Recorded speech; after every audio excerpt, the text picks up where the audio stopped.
정규 교육 한 번 없이 바이올린 하나로 세계 최고 음악학교에 입학한 한국 소녀가 있습니다.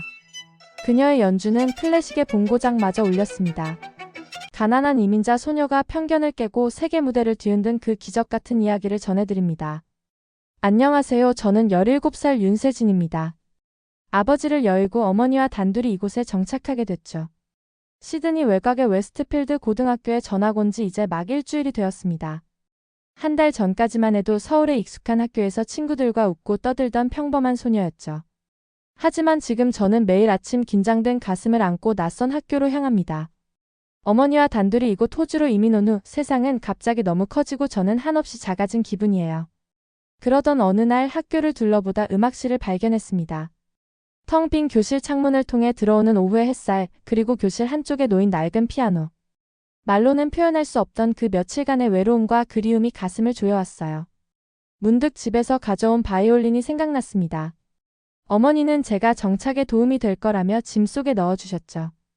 다음날 용기를 내어 바이올린을 학교에 가져갔습니다. 마지막 수업이 끝난 후 아무도 없는 음악실로 들어가 조심스럽게 케이스를 열었어요. 오래된 바이올린은 아버지가 제 10번째 생일에 선물해 주신 것입니다. 아버지는 더 이상 우리와 함께하지 않지만 이 바이올린만큼은 제게 남겨주셨죠. 활을 꺼내 현에 가볍게 얹아 친숙한 긴장감이 손끝을 타고 올라왔습니다. 첫 음을 연주했을 때 마치 오랫동안 숨 쉬지 못하다가 드디어 깊은 숨을 들이마신 것 같았어요. 바흐의 파르티타 2번, 아버지와 함께 연습했던 그 곡을 연주하기 시작했습니다. 음표 하나하나가 제 가슴에 담긴 이야기를 풀어내는 것 같았죠. 그리움, 외로움, 불안함, 그리고 작은 희망까지. 연주에 몰입해 있던 저는 문이 열리는 소리도 듣지 못했습니다. 마지막 음이 공중에 흩어질 때까지 누군가가 저를 지켜보고 있다는 사실을 알지 못했어요.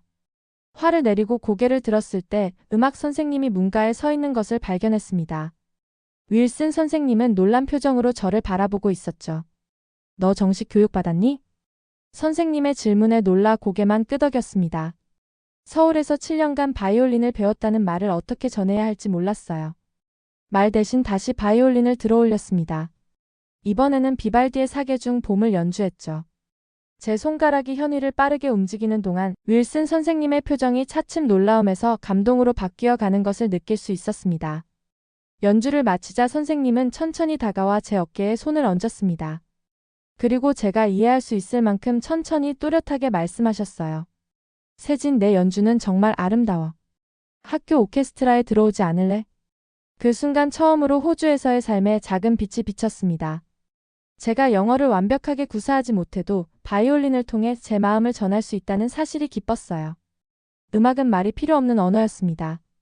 제 손끝에서 흘러나오는 선율만으로도 충분히 소통할 수 있다는 것을 깨달았죠.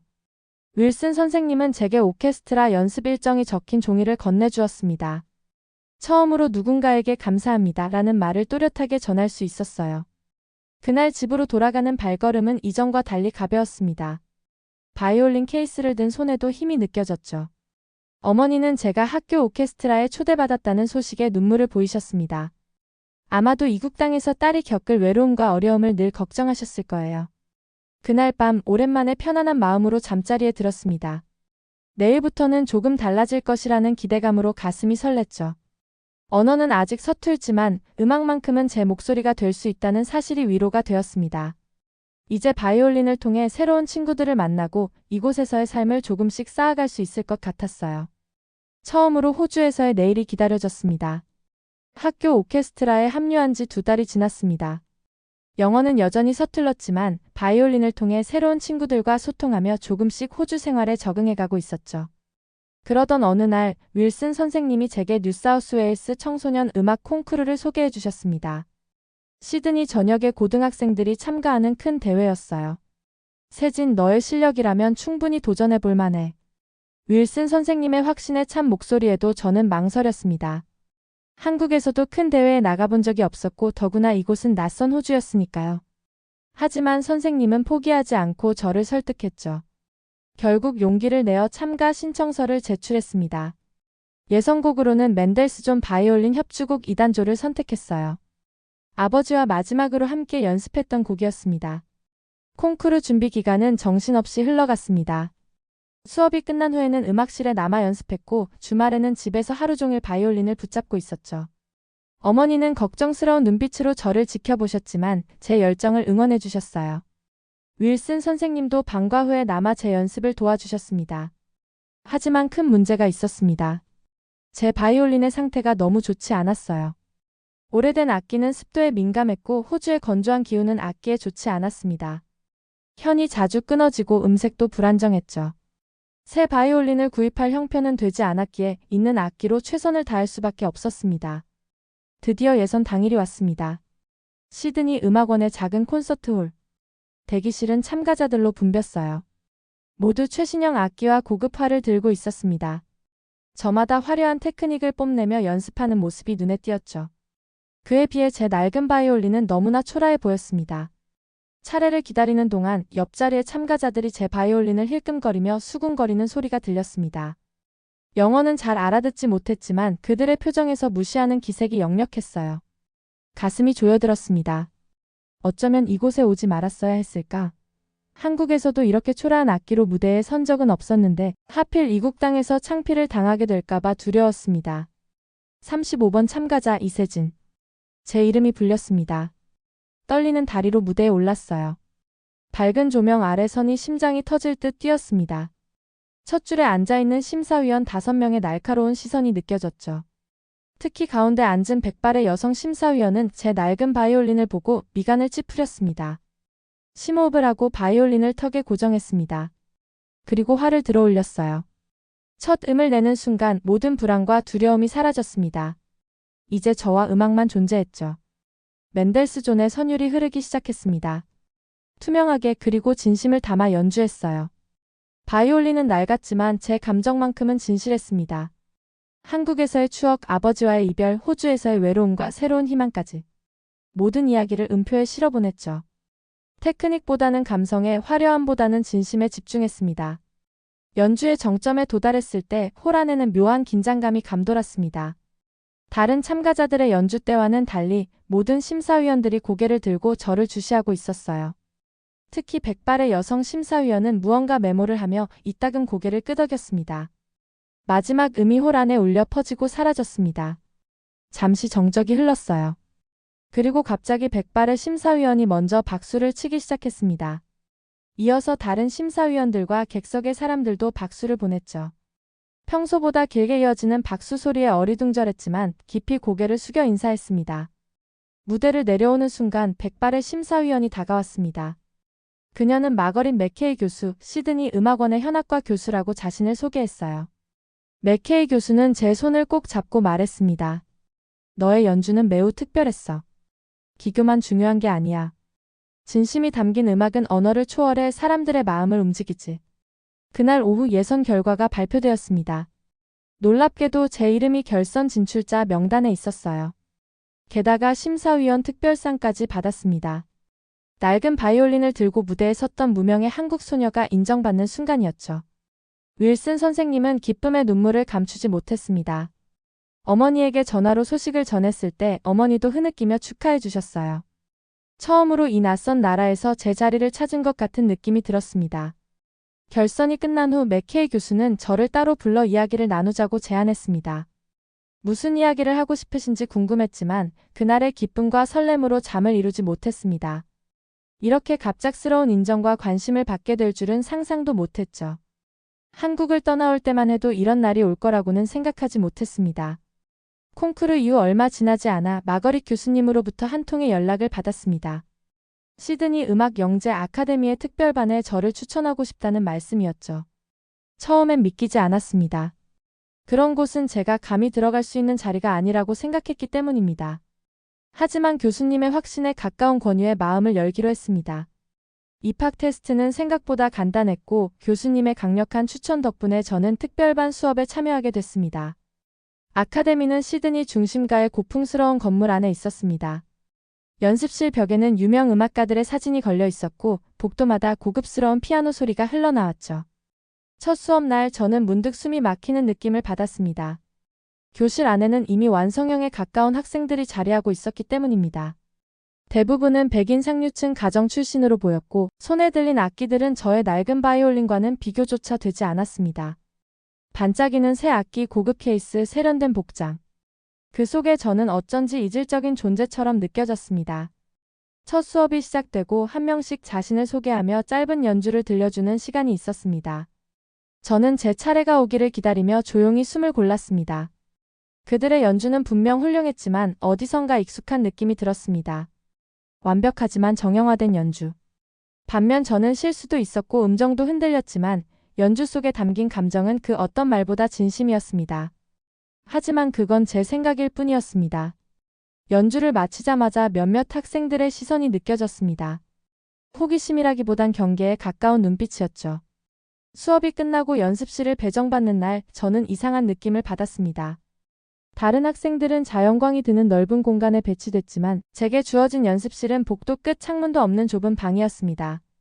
처음엔 우연이라 생각했지만 며칠 뒤 더 확신하게 됐습니다. 연습 시간도 자유롭지 않았고 교재도 다른 학생들보다 늦게 전달됐습니다. 말로는 아무런 차별이 없다고 했지만 눈에 보이지 않는 경계선이 분명 존재하고 있었습니다. 더 힘들었던 건 몇몇 학생들의 묘한 행동이었습니다. 피아노 소리를 크게 틀어놓거나 연습실 문을 일부러 열고 가는 일도 잦았죠. 그럴 때마다 괜히 제 잘못처럼 느껴졌고 어깨가 움츠러들었습니다. 하지만 그럴수록 저는 더 연습에 몰두했습니다. 새벽에 일어나 학교에 가기 전 1시간, 수업이 끝난 뒤 또 1시간. 그렇게 하루에 3시간씩 짧지만 진심을 담아 활을 켰습니다. 물론 기초는 부족했습니다. 이론 수업에선 이해하지 못한 단어들이 많았고 기술적인 부분에선 항상 뒤처졌습니다. 하지만 이상하게도 마음속에는 포기하고 싶은 생각이 들지 않았습니다. 오히려 불이 붙는 느낌이었죠. 나에게 없는 건 배경이지 감정은 아니라고 믿고 싶었습니다. 환경이 만든 격차는 분명 존재했지만 그 벽을 무너뜨릴 수 있는 건 오직 저 자신의 의지뿐이라는 걸 절실히 느꼈습니다.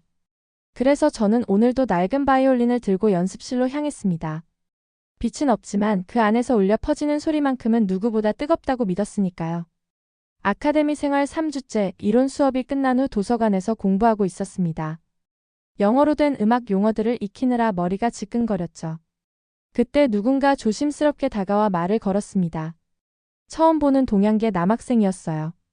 혹시 한국 사람이세요? 한국어로 들려온 질문에 고개를 번쩍 들었습니다. 오랜만에 듣는 모국어에 가슴이 따뜻해졌어요. 그는 자신을 루카 김이라고 소개했습니다. 한국계 호주인으로 피아노를 전공하는 학생이었죠. 루카는 피아노가 건물에서 제가 미나와 한국어로 대화하는 것을 우연히 들었다고 했습니다. 루카와의 대화는 놀랍도록 편안했습니다. 한국어와 영어를 섞어가며 이야기하는 동안 그동안 쌓였던 외로움이 조금씩 녹아내렸어요. 루카는 호주에서 태어났지만 부모님을 따라 한국에서 몇 년간 살았던 경험이 있다고 했습니다. 한국 음식과 문화에 대한 그리움도 함께 나눴죠. 루카의 이야기를 들으며 점차 그의 상황을 알게 되었습니다. 피아노 연주 실력은 뛰어났지만 무대 공포증이 심했어요. 콩쿠르나 발표회 때마다 실수를 해서 자신감을 잃어가고 있었죠. 사실 루카도 저처럼 특별반에서 외톨이였습니다. 완벽주의 성향 때문에 다른 학생들과 어울리지 못했어요. 그날 이후 저희는 자주 만났습니다. 함께 점심을 먹고 서로의 연습을 도와주기도 했죠. 어느 날 루카가 조심스럽게 제안했습니다. 바이올린과 피아노 듀오로 연습해보자고요. 처음에는 망설였지만 곧 동의했습니다. 함께 연주할 곡으로는 프랑크의 바이올린 소나타를 선택했어요. 첫 연습은 어색했습니다. 서로의 연주 스타일을 이해하는 데 시간이 필요했죠. 하지만 점차 호흡이 맞아가기 시작했어요. 루카의 피아노는 놀라웠습니다. 기교는 완벽했지만 무언가 부족해 보였어요.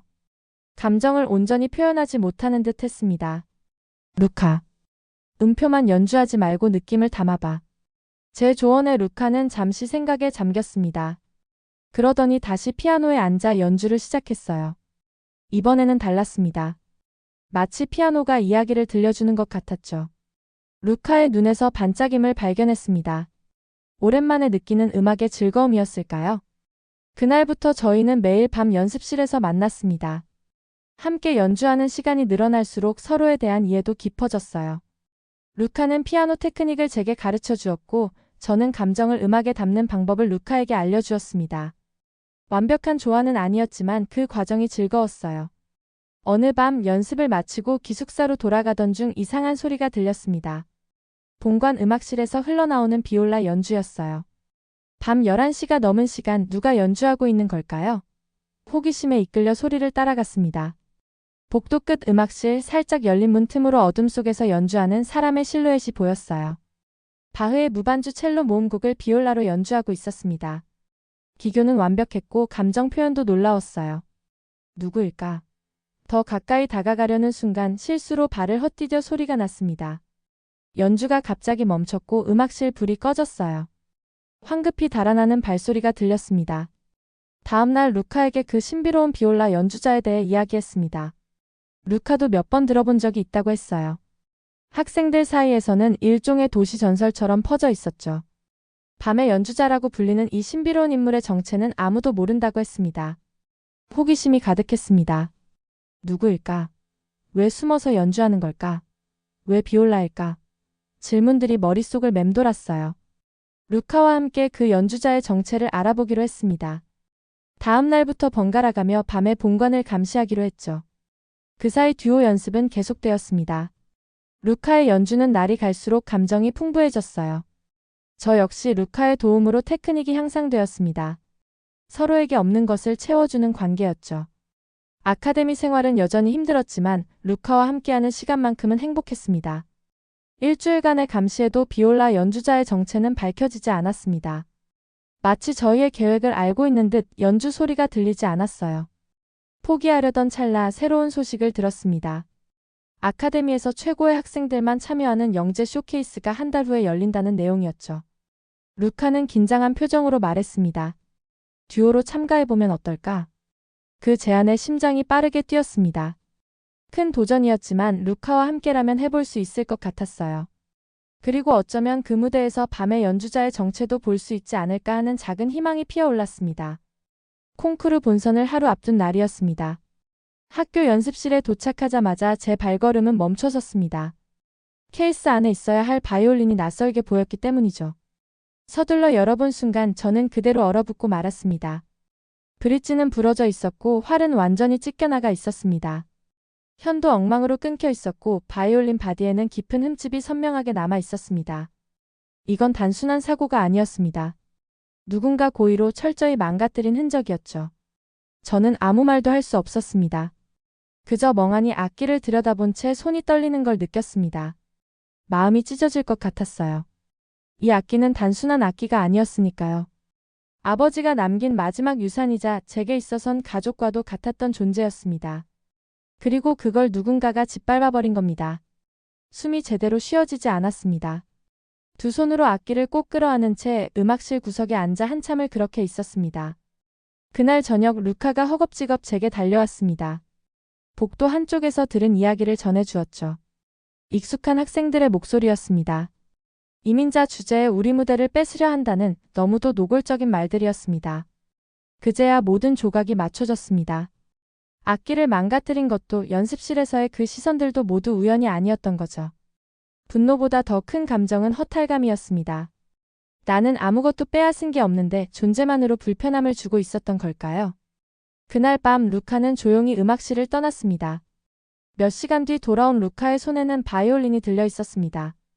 우리가 비올라 연주자라고 불렀던 그 사람에게 갔던 겁니다. 그리고 모든 이야기를 털어놓았다고 했습니다. 처음엔 믿기지 않았습니다. 그가 누구인지 우리가 무엇을 기대할 수 있을지조차 몰랐으니까요. 하지만 루카는 단호했습니다. 그 사람은 시드니 필하모닉 교향악단의 전직 수석 비올라 연주자였고 수년 전 사고 이후 무대에서 사라졌다고 했습니다. 심리적 충격으로 사람들과의 관계를 끊은 채 지내왔지만 밤마다 음악실에 들러 홀로 연주를 이어갔던 이유가 이제야 이해됐습니다. 그날 루카는 저를 대신해 그에게 도움을 청했고 그는 아무 말 없이 이 바이올린을 꺼내주었다고 했습니다. 낯선 악기였지만 손에 쥐는 순간 이상할 정도로 따뜻한 온기가 전해졌습니다. 마치 오랜 시간 동안 누군가의 고통과 인내가 스며든 악기 같았죠. 저는 다시 일어나야겠다고 마음먹었습니다. 두려움도 분노도 모두 잠시 접어두기로 했습니다. 내일 무대에 설 자격이 있는지는 모르겠지만 오늘 무너진 채로 끝낼 수는 없었습니다. 악기가 바뀌었다고 해서 음악까지 꺾일 수는 없었으니까요. 그렇게 저는 다시 활을 잡았습니다. 대회 당일 아침 손에 쥔 바이올린이 낯설었습니다. 비올라 연주자가 건넨 독일제 빈티지 악기. 반세기를 넘긴 그 바이올린은 마치 세월의 흔적을 고스란히 품은 듯 표면의 칠이 벗겨지고 줄감개는 까맣게 달아 있었습니다. 처음 활을 얹었을 때의 울림은 놀랍게도 제 심장과 박자를 같이 했죠. 이전까지 알지 못했던 무게와 깊이 그리고 따뜻한 울림이 손끝으로 전해졌습니다. 마치 오래전부터 저를 기다리고 있었던 악기처럼 느껴졌습니다. 콩쿠르가 열리는 공연장은 시드니 북부의 작은 콘서트홀이었습니다. 평소엔 오케스트라 리허설이 열리는 곳이지만 오늘만큼은 각지에서 모인 청소년 연주자들과 관계자들로 북적였습니다. 무대 뒤편에서 이름이 불릴 때까지 저는 바이올린을 가슴에 꼭 안은 채 눈을 감고 있었습니다. 어제의 분노와 상처는 이제 의미가 없었습니다. 오늘은 단지 음악만 남기고 싶었습니다. 그게 제가 무대에 설 수 있는 유일한 이유였으니까요. 제 이름이 호출됐고 조용히 무대 중앙으로 걸어 나갔습니다. 객석의 조명이 흐릿했고 심사위원들의 얼굴은 반쯤 그림자에 가려져 있었습니다. 연주 준비를 마치고 악기를 들었을 때 객석 어딘가에서 조용한 속삭임이 들렸습니다. 누구인지 알 수는 없었지만 제 낡은 옷차림과 낯선 얼굴을 향한 시선이 느껴졌죠. 괜찮았습니다. 이미 익숙해진 반응이었습니다. 첫 곡은 아리랑 변주곡이었습니다. 차분히 현을 타고 흐르는 선율 그리고 이어지는 감정의 진폭. 호주에서는 익숙하지 않은 멜로디지만 그 안에 담긴 감정은 국적을 초월할 수 있다고 믿었습니다. 연주를 이어가며 차이콥스키 바이올린 협주곡으로 전환되는 순간 객석에서 잔잔한 웅성임이 흘러나왔습니다. 다소 낯설고 의외의 조합이었기 때문일 겁니다. 하지만 제가 들려주고 싶었던 건 그 낯설 속에 숨어있는 진심이었습니다. 한국인의 정서와 서양 클래식의 언어를 하나로 묶는 시도였죠. 음이 거세게 몰아쳤다가도 갑자기 낮게 깔리는 순간은 객석이 숨을 죽였습니다. 활끝이 떠오를 때마다 제 안에 감춰둔 기억들이 스쳐 지나갔습니다.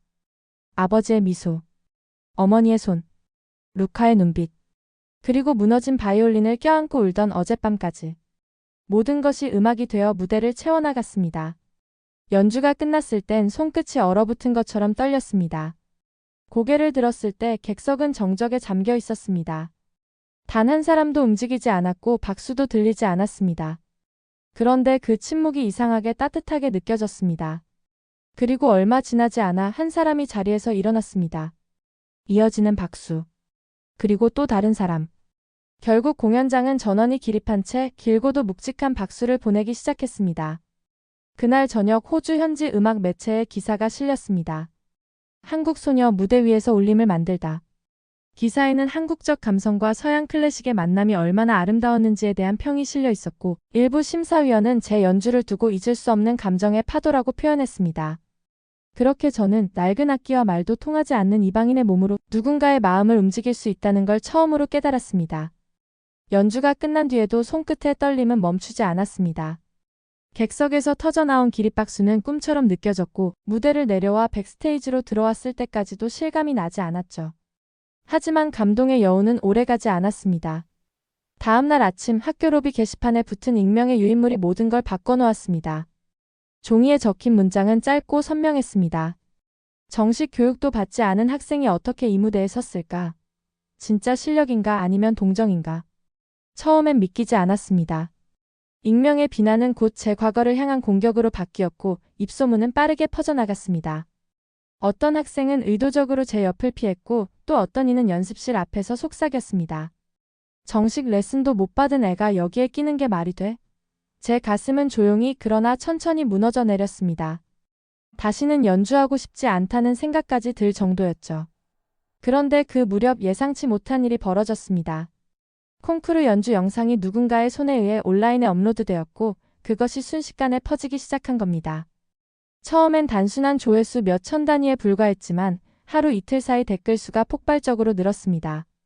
이건 기술이 아니라 감정이다. 서툴지만 진심이 느껴진다. 눈물이 날 뻔했다 같은 반응이 이어졌습니다. 일부는 한국어로도 달렸습니다. 멀리서도 누군가 제 이야기에 반응하고 있다는 사실이 어쩐지 마음을 따뜻하게 만들었습니다. 그 뒤로 호주의 한 음악 잡지에서 저에 대한 칼럼이 실렸습니다. 제목은 이민자 소녀 음악으로 경계를 무너뜨리다였습니다. 기자는 기사에서 단순히 연주의 기술적 완성도가 아닌 감정 전달력과 음악이 가진 힘에 주목했죠. 저의 정규 교육 이력이 없다는 사실은 오히려 음악의 진정성을 증명하는 요소로 묘사됐습니다. 그제서야 저는 알게 됐습니다. 제가 가진 약점이라 여겼던 것이 누군가에겐 울림이 될 수 있다는 걸요. 교내 분위기도 서서히 달라졌습니다. 그동안 저를 무시하던 몇몇 학생들의 시선이 바뀌었고 일부 교수들은 정식 레슨 제안을 해오기도 했습니다. 물론 모든 것이 한순간에 변한 건 아니었습니다. 아직 저를 곱지 않게 보는 이들도 있었고 경계의 시선은 여전히 남아 있었습니다. 하지만 예전처럼 숨고 싶지는 않았습니다. 제 이야기를 이해해주는 사람이 생겼고 그들의 목소리가 제게 다시 용기를 줬으니까요. 루카는 제게 말했습니다. 이건 단순한 연주가 아니었다고요. 한 사람의 삶이 음악으로 드러났고 그것이 사람들의 마음을 움직였다고요. 저는 고개를 끄덕였습니다. 처음부터 저에게 음악은 그런 것이었습니다. 화려하지 않아도 완벽하지 않아도 괜찮은 진심 하나만으로도 세상의 편견을 부술 수 있다는 것을 저는 직접 경험하게 된 겁니다. 청소년 음악 페스티벌에서의 트리오 공연 이후 예상치 못한 연락을 받았습니다. 시드니 유소년 오케스트라 측에서 협연자로 저를 초청한다는 내용이었어요. 제 연주 영상이 널리 퍼지면서 오케스트라 감독의 눈에 들어왔다고 했습니다. 믿기지 않는 현실에 한동안 멍하니 앉아 있었죠. 시드니 오페라 하우스 무대에 서게 된다는 사실이 실감나지 않았습니다. 공연 준비는 숨가쁘게 진행되었습니다. 아카데미 수업을 병행하며 일주일에 3번 오케스트라와의 리허설에 참여했어요. 연주곡은 제가 직접 편곡한 아리랑 협주곡이었습니다. 한국 전통 민요의 서양 클래식 요소를 융합한 독창적인 작품이었죠. 브라운 선생님은 편곡 과정에서 큰 도움을 주셨고 맥케이 교수는 기술적인 부분을 세심하게 지도해 주셨습니다. 공연 일주일 전 어머니께 특별한 부탁을 드렸습니다. 아버지의 사진을 가져와 달라고요. 연습실 피아노 위에 아버지 사진을 올려놓고 연주했습니다. 아버지는 제가 처음 바이올린을 잡았을 때부터 항상 저의 가장 큰 응원자였어요. 비록 지금은 곁에 계시지 않지만 이 특별한 무대만큼은 아버지와 함께하고 싶었습니다. 공연 당일 오페라하우스 백스테이지는 긴장감으로 가득했습니다. 손끝이 떨렸고 심장은 미친 듯이 뛰었어요. 루카가 찾아와 격려의 말을 건넸습니다. 에밀리도 함께였죠. 이제 우리는 경쟁자가 아닌 서로를 응원하는 동료가 되어 있었습니다. 브라운 선생님도 오셔서 마지막 조언을 해주셨어요.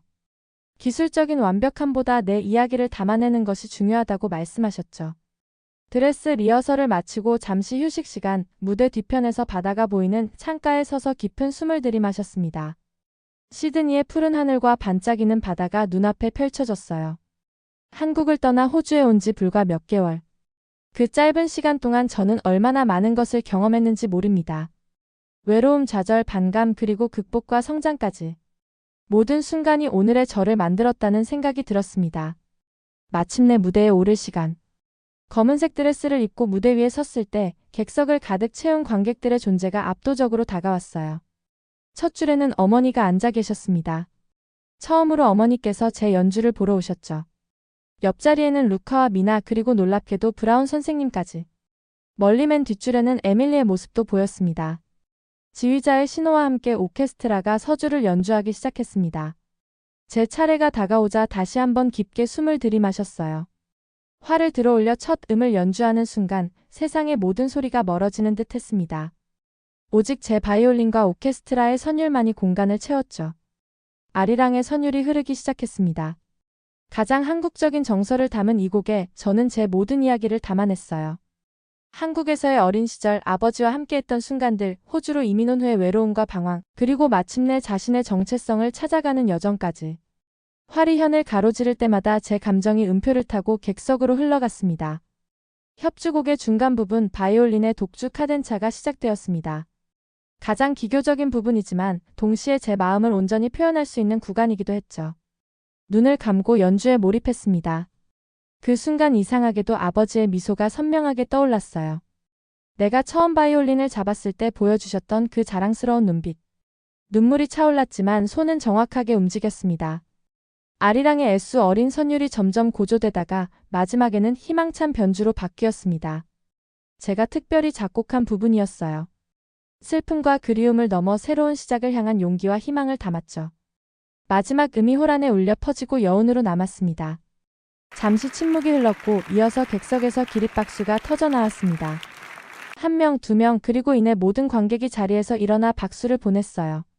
어머니의 얼굴에는 눈물이 가득했고 루카는 환하게 웃고 있었습니다. 브라운 선생님도 자리에서 일어나 깊이 고개를 숙여 존경을 표했어요. 무대 위에서 인사를 하며 객석을 바라보았습니다. 이제 더 이상 낯선 나라가 아니었어요. 이곳은 제 음악이 꽃피는 새로운 무대, 제2의 고향이 되어가고 있었습니다. 한국에서 가져온 정서와 호주에서 만난 새로운 세계가 저를 통해 하나로 융합되었죠. 공연 후 백스테이지에서 많은 사람들이 저를 축하해 주었습니다. 음악 평론가들, 오케스트라 단원들, 그리고 감동받은 관객들까지. 그 중에서도 가장 특별했던 순간은 어머니가 다가와 저를 꼭 안아주셨을 때였어요. 말없이 오랫동안 안고 계셨습니다. 그 포옹에는 우리가 함께 견뎌온 모든 시간이 담겨 있었죠. 그날 밤 루카와 함께 오페라하우스 앞 계단에 앉아 밤바다를 바라보았습니다. 루카는 흥미로운 제안을 했어요. 한국 전통 음악과 클래식을 융합한 프로젝트를 함께 시작해보자고. 저와 루카 그리고 에밀리까지 함께하는 새로운 도전이었습니다. 곧바로 동의했죠. 이것이야말로 제가 호주에서, 아니 세계에서 보여줄 수 있는 저만의 독특한 음악적 정체성이라고 생각했으니까요. 그렇게 저의 새로운 여정이 시작되었습니다. 더 이상 외롭고 소외된 이민자 소녀가 아니라 두 문화의 아름다움을 연결하는 다리가 되어 바이올린을 통해 언어와 문화의 장벽을 뛰어넘어 사람들의 마음을 움직이는 음악가로서 아버지가 물려주신 바이올린과 함께 저는 이제 제 이야기를 세상에 들려줄 준비가 되었습니다.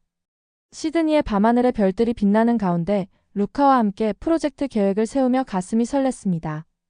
이 여정이 저를 어디로 이끌지 모르지만 한 가지 확실한 것은 이제 저는 제 소리를, 제 이야기를 담은 음악을 두려움 없이 연주할 수 있다는 사실이었습니다. 그것이야말로 진정한 음악가의 길이니까요. 오늘의 이야기 어떠셨나요? 한국 소녀에게 따뜻한 응원과 격려의 말씀들을 댓글로 남겨주세요. 감동 레터는 해외의 한국과 한국인에 대한 감동적인 이야기를 한 편의 편지 같은 이야기로 세상을 따뜻하게 전하는 공간입니다. 구독과 좋아요로 마음을 전해주시면 앞으로도 더 따뜻한 이야기로 찾아뵙도록 하겠습니다. 오늘도 영상을 시청해주셔서 감사합니다.